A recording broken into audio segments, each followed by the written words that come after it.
வணக்கம். மாவட்ட செய்திகளை வழங்குவதற்காக நான் ராஜலட்சுமி கார்த்திக். தொடர்ந்து செய்திகளை பார்க்கலாம். சிவகங்கையில் வருவாய்த்துறை அலுவலர்கள் சங்கத்தினரிடையே ஏற்பட்ட மோதலில் நிர்வாகிகள் 3 பேர் காயமடைந்தனர்.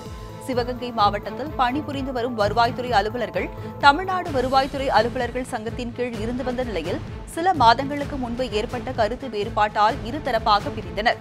இதில் மாவட்ட நிர்வாகத்திற்கு எதிராக ஒரு தரப்பினர் போராட்டம் அறிவித்திருந்தனர். இதுகுறித்து பேச்சுவார்த்தை நடத்த மாவட்ட ஆட்சியர் மலர்விழி அழைப்பு விடுத்திருந்தார். அதன்படி தமிழ்நாடு வருவாய் அலுவலர்கள் சங்கத்தின் மாநில பொதுச் செயலாளர் பார்த்திபன், மாவட்ட செயலாளர் தமிழரசன் உள்ளிட்டோர் பேச்சுவார்த்தையில் கலந்து கொண்டனர். பேச்சுவார்த்தை முடிந்து ஆட்சியர் அலுவலக அறையை விட்டு அவர்கள் வெளியே வரும்போது அங்கு எதிர்த்தரப்பினர்களான மகேந்திரன், பாலாஜி, பாலகுரு உள்ளிட்டோர் வந்த நிலையில் இருதரப்பிற்கும் இடையே மோதல் ஏற்பட்டுள்ளது. இதில் பார்த்திபன், தமிழரசன், அசோகன் ஆகிய 3 பேர் காயமடைந்ததால் சிகிச்சைக்காக மருத்துவமனையில் சேர்க்கப்பட்டனர். தாக்குதலில் ஈடுபட்டவர்களை கைது செய்ய கோரி தமிழ்நாடு வருவாய்த்துறை அலுவலர்கள் சங்கத்தினர் ஆட்சியர் அலுவலக வாயிலை மறித்து தொடங்கிய தர்ணா நள்ளிரவிலும் நீடித்தது. சிவகங்கை அருகே சகோதரர்கள் இருவருக்கிடையே ஏற்பட்ட சொத்து தகராறில் பெண் ஒருவருக்கு அரிவாள் வெட்டு விழுந்த சம்பவம் அதிர்ச்சியை ஏற்படுத்தியுள்ளது.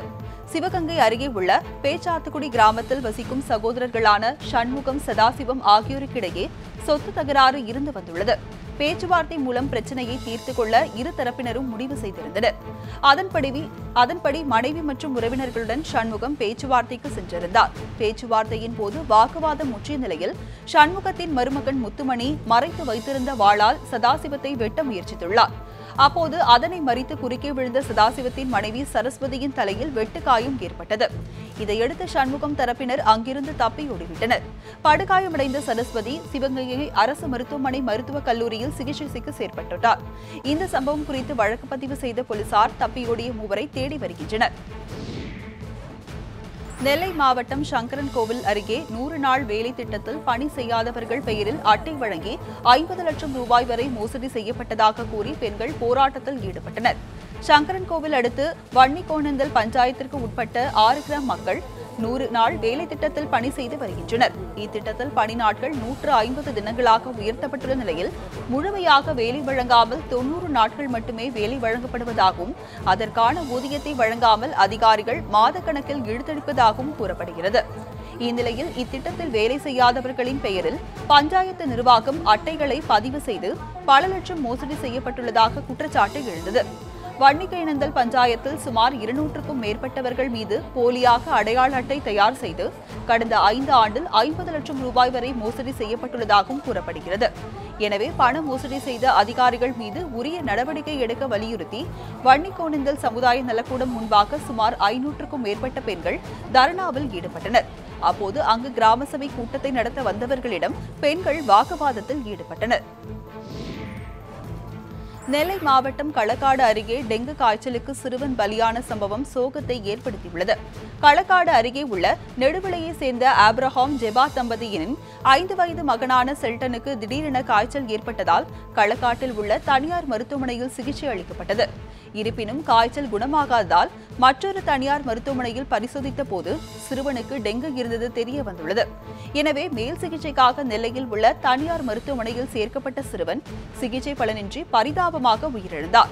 களக்காடு, கோவில்பத்து, தேவநல்லூர் உள்ளிட்ட பகுதிகளில் டெங்கு காய்ச்சல் பரவி வருவதால் சுகாதாரத்துறையினர் நோய் தடுப்பு பணிகளை மேற்கொள்ள வேண்டும் என கிராம மக்கள் கோரிக்கை விடுத்துள்ளனர். சென்னை வளசரவாக்கத்தில் 3 கடைகளில் ஏற்பட்ட தீ விபத்தில் 20 லட்சம் ரூபாய் மதிப்புடைய பொருட்கள் சேதமடைந்தன. சென்னை வளசரவாக்கம் ஆற்காடு சாலையில் உள்ள 3 கடைகளில் நள்ளிரவு நேரத்தில் தீ விபத்து ஏற்பட்டுள்ளது. தகவல் அறிந்த 5 வாகனங்களில் சென்ற தீயணைப்புத் துறையினர் தீயை அணைக்கும் பணியில் ஈடுபட்டனர்.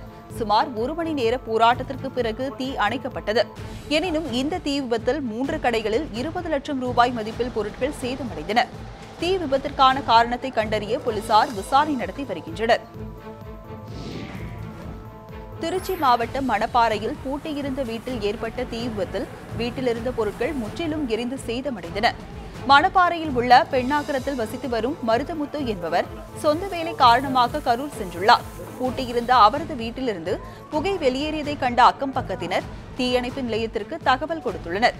மின்வாரிய ஊழியர்களும் அப்பகுதியில் மின் இணைப்பை உடனடியாக துண்டித்துள்ளனர். சம்பவ இடத்திற்கு விரைந்து சென்ற தீயணைப்பு வீரர்கள் வீட்டின் பூட்டை உடைத்து உள்ளே சென்று 1 மணி நேரம் போராடி தீயை அணைத்தனர். போலீசார் மேற்கொண்ட விசாரணையில் வீட்டில் இருந்த பிரிட்ஜ் மின்கசிவால் தீப்பிடித்து விபத்து ஏற்பட்டது தெரிய வந்தது. கன்னியாகுமரி மாவட்டம் ஈத்தாமொழி அருகே வீட்டில் 70 சவரம் நகைகள் கொள்ளையடிக்கப்பட்ட சம்பவத்தில் 2 பேரை போலீசார் கைது செய்தனர். ஈத்தாமொழியை அடுத்து கீரவிளையில் வசித்து வரும் மணி என்பவர் வீட்டில் கடந்த 12ஆம் தேதி 70 சவரம் நகைகள் கொள்ளை போனது. இச்சம்பவம் தொடர்பாக போலீசார் தீவிர விசாரணை மேற்கொண்டு வந்த நிலையில் அதே பகுதியைச் சேர்ந்த வினோத் மற்றும் அரவிந்த் பிரியன் ஆகிய 2 பேர் நகைகளை கொள்ளையடித்தது தெரிய வந்தது. சொகுசு வாழ்க்கை வாழ இருவரும் கொள்ளை சம்பவங்களில் ஈடுபட்டு வந்ததும் வினோத் என்பவர் மீது பல்வேறு வழக்குகள் நிலுவையில் இருப்பதும் விசாரணையில் தெரிய வந்தது. இதையடுத்து இருவரையும் கைது செய்த போலீசார் அவர்களை நீதிமன்றத்தில் ஆஜர்படுத்தினர். திருச்சி மாவட்டம் மணப்பாறை அருகே அடுத்தடுத்து 2 இடங்களில் நடந்த கொள்ளை சம்பவத்தில் 13 சவரம் நகைகள் திருடப்பட்டுள்ள சம்பவம் மக்களை அதிர்ச்சியடைய வைத்துள்ளது. மணப்பாறை அடுத்து நல்லாம்பிள்ளை கிராமத்தை சேர்ந்த காத்த கவுண்டர் பழனியம்மாள் தம்பதியினர் கூலி வேலை செய்து வருகின்றனர். காத்த கவுண்டர் கரூர் பசுபதி பாளையத்திற்கு கூலி வேலைக்கு சென்ற நிலையில் பழனியம்மாள் கால்நடை மேய்ச்சலுக்கு சென்றுள்ளார். மாலையில் வீடு திரும்பிய போது வீட்டின் பூட்டு உடைக்கப்பட்டு கதவு திறந்து கிடந்ததைக் கண்டு அதிர்ச்சியடைந்த பழனியம்மாள் உள்ளே சென்று பார்த்தபோது பீரோவில் இருந்த 10.5 சவரம் நகைகள் 2 ஜோடி வெள்ளி கொலுசு 2000 ரூபாய் ரொக்கம் கொள்ளையடிக்கப்பட்டது தெரிய வந்தது. இதேபோல் நல்லாம்பிள்ளை அடுத்துள்ள டி உடையாப்பட்டியில் ஆரோக்கியம் சூசியம்மாள் தம்பதி வீட்டில் 2.5 சவரம் நகை மற்றும் வெள்ளி பொருட்கள் கொள்ளையடிக்கப்பட்டுள்ளது. பட்டப்பகலில் நடந்த இந்த கொள்ளை சம்பவங்கள் தொடர்பாக போலீசார் விசாரணை நடத்தி வருகின்றனர். திருவண்ணாமலை மாவட்டம் செங்கம் அருகே முறையாக குடிநீர் விநியோகிக்காத ஊராட்சி செயலாளரை மாற்றக் கோரி கிராம மக்கள் சாலை மறியலில் ஈடுபட்டனர். பரமநந்தர் கிராமத்தில் கடந்த 10 மாதமாக முறையாக குடிநீர் விநியோகிக்கவில்லை என கூறப்படுகிறது. இதனால் கடும் சிரமத்திற்கு உள்ளானதால் அதிகாரிகளிடம் கிராம மக்கள் பலமுறை புகார் மனு அளித்துள்ளனர். இருப்பினும் எந்த ஒரு நடவடிக்கையும் எடுக்கப்படவில்லை என கூறப்படுகிறது. மேலும் குடிநீர் விநியோகிக்கப்படுகிறதா என்பதை ஊராட்சி செயலாளர் ஒருமுறை கூட நேரில் வந்து பார்க்கவில்லை என குற்றம் சாட்டி அரசு பேருந்தை சிறைப்பிடித்து மறியலில் கிராம மக்கள் ஈடுபட்டனர். தகவல் அறிந்து சென்ற செங்கம் வட்டார வளர்ச்சி அலுவலர் மறியலில் ஈடுபட்டவர்களிடம் குறைகளை கேட்டறிந்தார். பின்னர் கோரிக்கையை ஏற்று நடவடிக்கை எடுப்பதாக உறுதியளித்ததால் மறியல் கைவிடப்பட்டது. விருதுநகர் மாவட்டம் ராஜபாளையம் மாயூரநாதர் சுவாமி கோவிலில் திருக்கல்யாண நிகழ்ச்சி சிறப்பாக நடைபெற்றது. ராஜபாளையம் மாயூரநாதர் சுவாமி திருக்கோவிலில் ஆணி தேரோட்ட விழா கடந்த 30ஆம் தேதி கொடியேற்றத்துடன் துவங்கியது. அன்றிலிருந்து நாள்தோறும் சாமிக்கு சிறப்பு அலங்காரம் நடத்தப்பட்டது. அன்ன வாகனம், யானை வாகனம் உள்ளிட்ட பல்வேறு வாகனத்தில் சாமி எழுந்தருளி பக்தர்களுக்கு அருள்பாலித்தார். விழாவின் முக்கிய நிகழ்வான திருக்கல்யாண வைபவ நிகழ்ச்சியையொட்டி மாயூரநாதர் அஞ்சல் நாயகி சிறப்பு அலங்காரத்தில் பக்தர்களுக்கு காட்சியளித்தார். பின்னர் வேத மந்திரங்கள் முழங்க அக்னியை சாட்சியாக வைத்து திருக்கல்யாண வைபவம் சிறப்பாக நடைபெற்றது. நிகழ்ச்சியில் ஏராளமான பக்தர்கள் கலந்து கொண்டு சாமி தரிசனம் செய்தனர். விழாவின் முக்கிய நிகழ்வான தேரோட்டம் இன்று நடைபெறுகிறது. சேலம் மாவட்டம் தலைவாசல் அருகே உள்ள ஸ்ரீ மாரியம்மன் கோவில் ஆணி தேரோட்டத்தில் ஏராளமான பெண்கள் பங்கேற்று தேரை வடப்பிடித்து இழுத்தனர். தலைவாசல் அருகே உள்ள வரகூர் கிராமத்தில் 50 ஆண்டுகள் பழமை வாய்ந்த அருள்மிகு ஸ்ரீ முத்துமாரியம்மன் கோவில் உள்ளது. இக்கோவிலில் ஆணி தேரோட்ட விழா கடந்த 23ஆம் தேதி கொடியேற்றத்துடன் துவங்கியது. அன்றிலிருந்து நாள்தோறும் மாரியம்மனுக்கு சிறப்பு அலங்காரத்துடன் ஆராதனைகள் நடைபெற்று வந்தன. விழாவின் 12ஆம் நாளான நேற்று பாலபிஷேகமும் சிறப்பு ஆராதனையும் நடைபெற்றது. அதைத் தொடர்ந்து மாலை 5 மணிக்கு அலங்கரிக்கப்பட்ட திருத்தேரில் அருள்மிகு ஸ்ரீ முத்துமாரியம்மன் எழுந்தருளி பக்தர்களுக்கு காட்சியளித்தார். அம்மன் எழுந்தருளிய திருத்தேரை ஏராளமானோர் வடம் பிடித்து இழுத்தனர். நெல்லையில் நெல்லையப்பர் கோவில் ஆணி தேரோட்டத்தையொட்டி பலத்த பாதுகாப்பு ஏற்பாடுகள் செய்யப்பட்டுள்ளதாக காவல் ஆணையர் தெரிவித்துள்ளார். நெல்லையப்பர் காந்திமதியம்மாள் கோவிலில் ஆணி திருவிழா கடந்த 29ஆம் தேதி கொடியேற்றத்துடன் துவங்கியது. இதையொட்டி சுவாமிக்கு நாள்தோறும் சிறப்பு அபிஷேகம், அலங்காரம், தீபாராதனைகள் நடத்தப்பட்டன. ஆணி திருவிழாவின் முக்கிய நிகழ்வான தேரோட்டம் நாளை நடைபெற உள்ளது.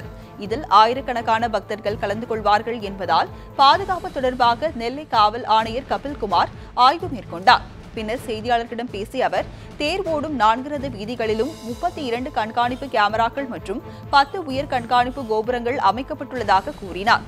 பக்தர்கள் மகிழ்ச்சியாக சாமி தரிசனம் செய்ய காவல்துறை அனைத்து முன்னேற்பாடுகளையும் செய்திருப்பதாகவும் காவல் ஆணையர் தெரிவித்தார். சேலம் மாவட்டம் எடப்பாடியில் ஜிஎஸ்டி வரி விதிப்பை கண்டித்து வரும் 8ஆம் தேதி உண்ணாவிரத போராட்டம் நடத்தப் போவதாக அனைத்து ஜவுளி உற்பத்தியாளர்கள் அறிவித்துள்ளனர். முதலமைச்சர் பழனிசாமியின் சொந்த தொகுதியான எடப்பாடியில் விவசாயத்திற்கு அடுத்தபடியாக ஜவுளி உற்பத்தி தொழில் விளங்குகிறது. இத்தொழிலை நம்பி 20,000க்கும் மேற்பட்ட விசைத்தறி கூடங்களும் 50,000க்கும் மேற்பட்ட தொழிலாளர்களும் உள்ளனர். ஜிஎஸ்டி வரி விதிப்பை கண்டித்து ஏற்கனவே விசைத்தறி ஜவுளி உற்பத்தியாளர்கள் வேலை நிறுத்தத்தில் ஈடுபட்டு வந்த போதும் ஒரு சில விசைத்தறி கூடங்கள் செயல்பட்டு வந்தன. இந்நிலையில் விசைத்தறி ஜவுளி உற்பத்தியாளர்கள் ஆலோசனை கூட்டம் நேற்று நடைபெற்றது. இக்கூட்டத்தில் அனைத்து விசைத்தறி கூடங்களும் இன்று வேலைநிறுத்தம் செய்வதோடு வரும் 8ஆம் தேதி உண்ணாவிரத போராட்டத்தில் ஈடுபடுவதென்றும் முடிவு செய்யப்பட்டது. இப்போராட்டத்திற்கு பிறகு முதலமைச்சரை சந்திக்கப் போவதாக விசைத்தறி ஜவுளி உற்பத்தியாளர்கள் தெரிவித்துள்ளனர். நாமக்கல் மாவட்டம் குமாரபாளையத்தில் ஜிஎஸ்டி வரி விதிப்பில் ஜவுளி உற்பத்திக்கு விலக்களிக்க கோரி விசைத்தறி மற்றும் ஜவுளி உற்பத்தியாளர்கள் உற்பத்தி நிறுத்தத்தில் ஈடுபட்டுள்ளனர். குமாரபாளையம் மற்றும் அதன் சுற்றுவட்டார பகுதிகளில் 35,000க்கும் மேற்பட்ட விசைத்தறிகள் செயல்பட்டு வருகின்றன. இத்தொழிலில் 1,00,000க்கும் மேற்பட்ட தொழிலாளர்கள் உள்ளனர். இந்நிலையில் மத்திய அரசின் ஜிஎஸ்டி வரி விதிப்பு ஜவுளி தொழிலை பாதிப்புக்கு உள்ளாக்கிவிடும் என்பதால் ஜிஎஸ்டியிலிருந்து ஜவுளி தொழிலுக்கு விலக்கு கோரி நேற்று முதல் தொடர்ந்து 15 நாட்களுக்கு உற்பத்தி நிறுத்தத்தில் விசைத்தறி மற்றும் ஜவுளி உற்பத்தியாளர்கள் ஈடுபட்டுள்ளனர். இதனால் நாள் ஒன்றிற்கு 1 கோடி ரூபாய் மதிப்பில் உற்பத்தி பாதிக்கும் சூழல் ஏற்பட்டுள்ளது. செங்கோட்டை புனலூர் அகல ரயில் பாதை பணிகளை விரைந்து முடித்து இந்த ஆண்டு இறுதிக்குள் ரயில் போக்குவரத்தை தொடங்க வேண்டும் என தமிழக கேரள எல்லையோரத்தில் வசிக்கும் மக்கள் கோரிக்கை விடுத்துள்ளனர். செங்கோட்டை கொல்லம் ரயில் பாதை திட்டத்தை செயல்படுத்த 357 கோடி ரூபாய் தேவை என மதிப்பீடு தயாரிக்கப்பட்டது. ஆனால் ஆண்டுதோறும் 20 முதல் 30 கோடி ரூபாய் என நிதி ஒதுக்கீடு செய்யப்பட்டதால் பணிகள் தோய்வடைந்தன. இந்த ஆண்டு பட்ஜெட்டில் 101 கோடி ரூபாய் ஒதுக்கப்பட்டதால் பணிகள் வேகம் பெற்று தற்போது இறுதிக்கட்டத்தை எட்டியுள்ளது. புனலூர் முதல் தென்மலை வரை அனைத்து கட்ட பணிகளும் முடிவடைந்துள்ளது. செங்கோட்டை முதல் நியூ ஆரியங்காவு வரை அனைத்து பணிகளும், நியூ ஆரியங்காவு முதல் எடமன் வரையில் 90% பணிகளும், எடமன் முதல் தென்மலை வரை 80% பணிகளும் முடிவடைந்துள்ளன. இந்த தடத்தில் உள்ள குகைகளில் இருப்பு பாதைகள் பொருத்தும் பணி தீவிரமாக நடைபெற்று வருகிறது. செங்கோட்டை புனலூர் அகல ரயில் பாதை பணிகள் ஆகஸ்ட் இறுதிக்குள் முடிக்கப்படும் என தெரிவிக்கப்பட்டிருந்தாலும் மழை காரணமாக பணிகள் தோய்வடைந்துள்ளன. 10% பணிகள் மட்டுமே மீதமுள்ளதால் இந்த தடத்தில் இந்த ஆண்டு இறுதிக்குள் ரயில் போக்குவரத்தை தொடங்க வேண்டும் என இரு மாநில எல்லைப் பகுதியில் வசிக்கும் மக்கள் விரும்புகின்றனர். திருப்பூரில் கட்சி சார்பற்ற தமிழக விவசாயிகள் சங்கம் சார்பில் உழவர் தின பேரணி மற்றும் கொடியேற்று விழா நடைபெற்றது. பல்லடத்தில் கடந்த 1972ஆம் ஆண்டு மின்கட்டண உயர்வை ரத்து செய்ய கோரி நடந்த போராட்டத்தில் போலீசார் நடத்திய துப்பாக்கிச் சூட்டில் பலியான விவசாயிகளுக்கு பல்லடம் அருகே உள்ள ஐயம்பாளையத்தில் நினைவு தூண் அமைக்கப்பட்டுள்ளது. அங்கு பல்வேறு விவசாயிகள் சங்கத்தினர் ஆண்டுதோறும் நினைவஞ்சலி செலுத்துவது வழக்கம். அதன்படி கட்சி சார்பற்ற தமிழக விவசாயிகள் சங்கம் சார்பில் உழவர் தின பேரணியும் கொடியேற்ற விழாவும், அதைத் தொடர்ந்து எம்ஜிஆர் சாலையில் பிரம்மாண்ட பொதுக்கூட்டமும் நேற்று நடைபெற்றது. இதில் பங்கேற்ற விவசாயிகள் கடன் தள்ளுபடி, கால்நடைகளுக்கான தடை சட்டத்தை ரத்து செய்ய வேண்டும் உள்ளிட்ட கோரிக்கைகளை வலியுறுத்தினர். தருமபுரியில் தமிழக விவசாயிகள் சங்கம் சார்பில் உழவர் தின பேரணி மாநாடு நடைபெற்றது. தருமபுரி வள்ளலார் திடலில் நடைபெற்ற இந்த மாநாட்டில் விவசாயிகள் அனைவருக்கும் கூட்டுறவு சங்க கடன்களை ரத்து செய்ய கோரி உயர்நீதிமன்ற அளித்த தீர்ப்பை எதிர்த்து உச்சநீதிமன்றத்தில் தமிழக அரசு மேல்முறையீடு செய்ததை திரும்பப் பெற வேண்டும் என வலியுறுத்தப்பட்டது. மேலும் காவிரி பிரச்சினையில் ஒற்றை தீர்ப்பாய முடிவை மத்திய அரசு திரும்பப் பெற வேண்டும் உள்ளிட்ட 24 அம்ச கோரிக்கைகள் கூட்டத்தில் நிறைவேற்றப்பட்டது. வங்கி மற்றும் கூட்டுறவு சங்க விவசாய கடன்களை முழுமையாக தள்ளுபடி செய்ய வலியுறுத்தி வரும் 25ஆம் தேதி மாநிலம் முழுவதும் ஆட்சியர் அலுவலகம் முன்பு ஆர்ப்பாட்டம் நடத்தவும் மாநாட்டில் தீர்மானிக்கப்பட்டது. கொடைக்கானலில் உள்ள ஹோட்டல்கள் மற்றும் விடுதிகளில் கழிவுகளை அகற்றுவதில் விதிகளை பின்பற்றவில்லை எனில் கடும் நடவடிக்கை எடுக்கப்படும் என திண்டுக்கல் மாவட்ட ஆட்சியர் எச்சரித்துள்ளார். கோடை விடுமுறைக்கு பிறகு கொடைக்கானலில் குப்பைகள் குவிந்து துர்நாற்றம் வீசி வந்ததால் பொதுமக்கள் சிரமத்திற்கு உள்ளாகினர். இது தொடர்பாக புகார் தெரிவிக்கப்பட்டும் நகராட்சி நிர்வாகத்தினர் கண்டுகொள்ளாததால் மாவட்ட நிர்வாகம் நடவடிக்கை எடுக்க வேண்டும் என பொதுமக்கள் கோரிக்கை விடுத்தனர். இதன் எதிரொலியாக திடக்கழிவு மேலாண்மை கலந்தாய்வு கூட்டம் ஆட்சியர் தலைமையில் கொடைக்கானல் நகராட்சி அலுவலகத்தில் நடைபெற்றது. கழிவுகளை அகற்றுவதில் அறிவுரைகளை பின்பற்றாத ஹோட்டல்கள் மற்றும் விடுதிகள் மீது கடும் நடவடிக்கை எடுக்கப்படும் என மாவட்ட ஆட்சியர் எச்சரித்துள்ளார். தூத்துக்குடி விமான நிலைய விரிவாக்கம் குறித்த ஆலோசனைக் கூட்டம் நாடாளுமன்ற உறுப்பினர் மற்றும் மாவட்ட ஆட்சியர் முன்னிலையில் நடைபெற்றது. இது தொடர்பாக பேசிய மாவட்ட ஆட்சியர் வெங்கடேஷ், விமான நிலைய விரிவாக்கத்திற்கு நிலம் கையகப்படுத்தும் பணி விரைவாக நடந்து வருவதாக கூறினார். இத்திட்டத்திற்கு 586 ஏக்கர் நிலம் கையகப்படுத்தப்படுவதாகவும் அவர் தெரிவித்தார். இதில் 2 கட்ட பணிகள் முடிந்து விட்டதாகவும் ஆட்சியர் தெரிவித்தார். தற்போது உள்ள 1350 மீட்டர் ரன்வேயை 3000 மீட்டராக நீட்டித்து தர வேண்டும் என கோரிக்கை விடுத்துள்ள தூத்துக்குடி விமான நிலைய விரிவாக்க குழு உறுப்பினர் சுப்பிரமணியன், சரக்கு விமான சேவை மற்றும் சென்னைக்கு கூடுதல் விமானங்களை இயக்க வேண்டும் என்றும் கோரிக்கை விடுத்துள்ளார். காஞ்சிபுரம் மாவட்டம் செங்கல்பட்டு அடுத்த சிங்கப்பெருமாள் கோவிலில் லாரி ஓட்டுநர் நலசங்கம் சார்பில் நடந்த ஆலோசனைக் கூட்டத்தில் 1000க்கும் மேற்பட்ட லாரி ஓட்டுநர்கள் கலந்து கொண்டனர். இந்த கூட்டத்தில் மணல் லாரிகளில் அதிக பாரம் ஏற்றி செல்ல நிர்பந்திக்கப்படுவதையும், அதிக பாரம் ஏற்றினால் லைசென்ஸ் பறிமுதல் செய்யப்படுவதை கண்டித்தும் 3 நாட்கள் வேலைநிறுத்தத்தில் ஈடுபட முடிவு செய்யப்பட்டது. ஆலோசனைக் கூட்டத்தில் பங்கேற்ற லாரி ஓட்டுநர்கள் விபத்தில்லா தமிழகத்தை உருவாக்க வேண்டும் என்ற நோக்கில் உறுதிமொழி ஏற்றனர். நீலகிரி மாவட்டம் குன்னூர் அருகே பெண்ணை தாக்கிய காட்டு யானையை கண்காணித்து விரட்ட 2 பறக்கும் படை அமைக்கப்பட்டுள்ளது. குன்னூர் பகுதியில் கடந்த சில நாட்களாக காட்டெருமை, யானை உள்ளிட்டவைகளால் பொதுமக்களுக்கு அதிக அளவு பாதிப்பு ஏற்பட்டு வருகிறது. மேலும் அவ்வப்போது வனவிலங்குகளின் தாக்குதல்களால் உயிரிழப்புகளும் அதிகரித்து வருகிறது. இந்நிலையில் குன்னூர் மானர் எஸ்டேட் பகுதியில் காட்டு யானை தாக்கி மல்லிகா என்ற பெண் படுகாயமடைந்தார். கிராம பகுதியில் இருந்து யானை செல்லாமல் அதே இடத்தில் முகாமிட்டுள்ளது. எனவே அதனை கண்காணித்து வனப்பகுதிக்குள் விரட்ட வனத்துறை சார்பில் 2 பறக்கும் படைகள் அமைக்கப்பட்டுள்ளது. இதனால் இரவு நேரங்களில் பொதுமக்கள் வெளியில் நடமாடுவதை தவிர்க்க வேண்டும் எனவும், அடர்ந்த வனப்பகுதிக்குள் யாரும் செல்ல வேண்டாம் என்றும் அறிவுறுத்தப்பட்டுள்ளது. திருப்பூரில் வீட்டுப்பாடம் செய்யாததால் 3ஆம் வகுப்பு மாணவியை தனியார் பள்ளி ஆசிரியை அடித்ததால் காதில் ரத்தம் வந்தது குறித்து அச்சிறுமியின் பெற்றோர் காவல் நிலையத்தில் புகார் அளித்துள்ளனர். திருப்பூர் ராம்நகர் பகுதியில் ஸ்ரீ சாய் என்ற தனியார் பள்ளி செயல்பட்டு வருகிறது. அதே பகுதியில் வசித்து வரும் சஜித் குமார் சிங், தீபா ஷாலினி தம்பதியின் 9 வயது மகள் ஸ்ருதி சிங் அப்பகுதியில் 3ஆம் வகுப்பு படித்து வருகிறார். வழக்கம் போல் நேற்று மாலை வீடு திரும்பிய மாணவி சோகமாக இருந்துள்ளார். சிறிது நேரம் கழித்து சிறுமி வாந்தி எடுத்ததால் பெற்றோர் விசாரித்துள்ளனர். அப்போது ஹிந்தி பாடத்திற்கான வீட்டு பாடத்தை செய்யாததால் ஆசிரியர் தன்னை அடித்து விட்டதாகவும், காதோரத்தில் வலிப்பதாகவும் சிறுமி கூறியுள்ளார். சிறுமியின் வலது காதோரத்தில் ரத்தம் கசிந்ததை கண்டு அதிர்ச்சியடைந்த பெற்றோர் உடனே அருகிலுள்ள மருத்துவமனைக்கு அழைத்து சென்று சிகிச்சை அளித்தனர். மேலும் சம்பந்தப்பட்ட ஆசிரியர் மீது காவல்துறையில் சிறுமியின் பெற்றோர் புகார் மனு அளித்தனர். தூத்துக்குடி மாவட்டம் கோவில்பட்டியில் பயிர் காப்பீடு தொகையை வழங்க வலியுறுத்தி பிச்சை எடுத்தும் ஒப்பாரி வைத்தும் விவசாயிகள் போராட்டத்தில் ஈடுபட்டனர். 2015 முதல் 2016 வரை, 2016 முதல் 2017 ஆகிய ஆண்டுகளில் விவசாயிகள் செலுத்திய பயிர் காப்பீட்டு தொகை மற்றும் வறட்சி நிவாரணத்தை உடனே வழங்க வலியுறுத்தி கோவில்பட்டி இஎஸ்ஐ மருந்தகம் அருகே தமிழ் விவசாயிகள் சங்கத்தினர் சார்பில் பூச்சி மருந்து பாட்டில்களுடன் காத்திருப்பு போராட்டத்தில் ஈடுபட்டனர். தமிழ் விவசாயிகள் சங்க மாநில தலைவர் ஓஏ நாராயணசுவாமி தலைமையில் நடைபெற்று வரும் இந்த போராட்டத்தின் ஒரு பகுதியாக நேற்று மாலையில் விவசாயிகள் பிச்சை எடுக்கும் போராட்டத்தில் ஈடுபட்டனர். இதனைத் தொடர்ந்து போராட்டத்தில் கலந்து கொண்ட பெண்கள் ஒப்பாரி வைத்து தங்கள் கோரிக்கைகளை வலியுறுத்தினர். திண்டுக்கல் மாவட்டம் கொடைக்கானலில் ஆம்னி வேன் திடீரென தீப்பற்றி எரிந்ததால் பரபரப்பு ஏற்பட்டது. கொடைக்கானல் நகராட்சி நாய் கருத்தடை மையம் அருகே நிறுத்தி வைக்கப்பட்டிருந்த ஆம்னி வேன் திடீரென தீப்பற்றி எரிந்தது. அப்போது அதன் அருகே நின்றிருந்த சுற்றுலா பயணிகள் திடீரென ஆம்னி வேன் தீப்பற்றி எரிவதை கண்டு அலறி அடித்து ஓடினர். தகவல் அறிந்த சம்பவ இடத்திற்கு விரைந்து சென்ற தீயணைப்புத் துறையினர் துரிதமாக செயல்பட்டு தீயை அணைத்தனர். திருவாரூர் அருகே போலி மது பாட்டில்கள் தயாரித்த 5 பேரை போலீசார் கைது செய்தனர். திருவாரூர் மாவட்டம் கற்பநாதர் குளம் கிராமத்தில் போலி மதுபானம் தயார் செய்வதாக போலீசாருக்கு தகவல் கிடைத்துள்ளது. இதையடுத்து மாவட்ட காவல் கண்காணிப்பாளர் மயில் வாகனன் உத்தரவின் பேரில் முத்துப்பேட்டை துணை காவல் கண்காணிப்பாளர் இனிகோ திவ்யன் தலைமையில் தனிப்படை அப்பகுதியில் தீவிர தேடுதல் வேட்டையில் ஈடுபட்டது. அப்போது கற்பகநாதர் குளம் சந்தானம் இறால் பண்ணை அருகே உள்ள கீற்று கொட்டகையை சேர்ந்து சோதனை செய்ததில் தமிழக அரசு மதுபானம் போன்று போலியாக தயாரிக்கப்பட்ட 1000க்கும் மேற்பட்ட பாட்டில்கள் மற்றும் 5 சாராய கேன்களில் சுமார் 175 லிட்டர் கள்ள சாராயமும் தளவாட பொருட்களும் இருந்ததை போலீசார் கண்டறிந்தனர்.